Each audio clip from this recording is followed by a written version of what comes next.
안녕하세요. 사랑하는 여러분, 요즘 오메가입니다. 우리 엄마를 초대합니다. 예! 안녕하세요. 사랑하는 여러분, 뉴송 오메가입니다. 오늘은 특별히 제가 여러분과 함께 말씀을 나누게 되었습니다. 여러분, 지난 보고타 컨퍼런스 때 받은 은혜 잘 간직하고 계신가요? 우리에게 열매 씨앗이 뿌려졌습니다. 그렇다면 이 씨앗이 정말 잘 열매 맺고 또 뿌리 내리고 자라나기 위해서는 무엇이 필요할까요? 네, 바로 말씀입니다. 오늘도 변함없이 말씀 앞에 서시는 여러분들을 정말 주님의 이름으로 축복합니다. 여러분, 오늘부터 새롭게 시작되는 큐티 본문 보셨나요? 네, 로마서입니다. 로마서는 로마 교회에 사도 바울이 보낸 편지이기 때문에 로마서라고 합니다. 그 당시 로마는 세계를 지배하던 로마 제국의 수도였습니다. 그리고 그 당시에 가장 크고 발전된 도시 중 한 곳이었습니다. 로마 교회 성도들은 세상의 중심에서 믿음을 지켜야 했고, 그 당시 엄청난 핍박과 고난을 감당해야 했던 교회였습니다. 지금도 로마 교회의 흔적을 볼 수 있는데, 카타콤이라고 하는 지하 무덤에 그들은 핍박을 피해 숨어 살았습니다. 이렇게 세상의 중심에서, 그리고 핍박 속에 있었던 그들에게 필요했던 메시지는 무엇이었을까요?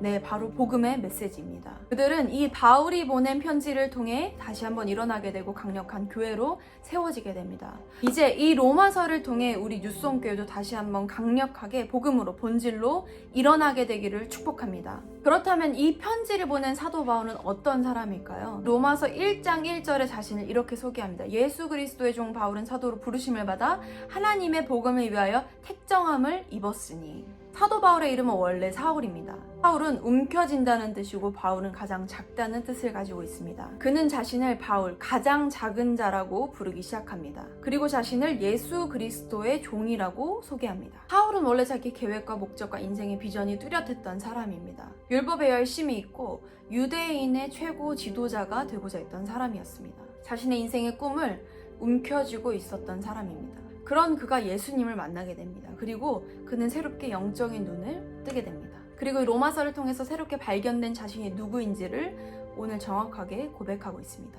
열심히 달려가던 사울은 예수님을 만나게 되자 그분 앞에 모든 의미를 발견하게 됩니다. 그리고 예수 그리스도의 은혜 앞에 한없이 작은 자 바울이 되었습니다. 바울은 예수님 안에서 발견된 자신을 예수 그리스도의 종이라 합니다.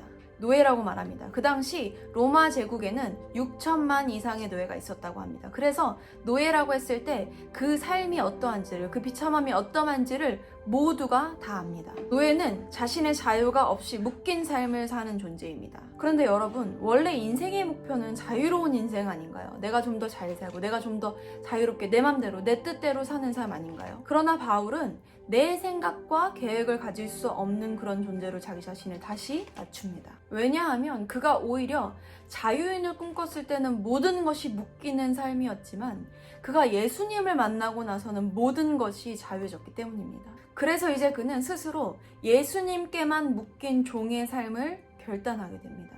호주 시드니의 한 교도소에 수감된 죄수가 탈옥을 꿈꾸게 됩니다. 그는 한 빵 배달차가 일정한 간격으로 교도소에 오는 것을 눈여겨보고 있다가 몰래 감시가 소홀한 틈을 타서 그 빵 배달차 안에 숨습니다. 차 안은 산소가 막 부족해서 숨이 막혀오고 답답해서 온몸은 막 땀과 먼지로 범벅이 됩니다. 그러나 그는 얼마 후에 펼쳐질 자유로운 삶을 상상하면서 고통을 참아냅니다. 이윽고 차가 멈추고 그는 그 차에서 내리게 됩니다. 아, 자유다! 이제는 어떠한 구속도 없는 자유롭고 행복한 삶을 내가 살리라. 여러분, 그러나 그 배달차가 도착한 곳은 인근의 또 다른 교도소였습니다. 그는 곧바로 붙잡혀 다시 감옥으로 수감되게 됩니다. 그가 자유를 소망하며 탈출한 곳은 결국 또 다른 감옥이었습니다. 여러분, 우리의 삶도 마찬가지입니다. 결국 우리의 근본적인 문제를 해결받지 못하면 우리는 결국 다른 감옥으로 탈출하는 것과 다름이 없습니다. 저는 20대 초반에 부모님의 그늘로부터, 그리고 목회자의 자녀로서의 구속으로부터 자유롭고 싶었습니다. 그래서 그냥 내가 빨리 독립하는 게 답이다. 그냥 내가 빨리 결혼하는 게 답이다. 이렇게 생각했어요.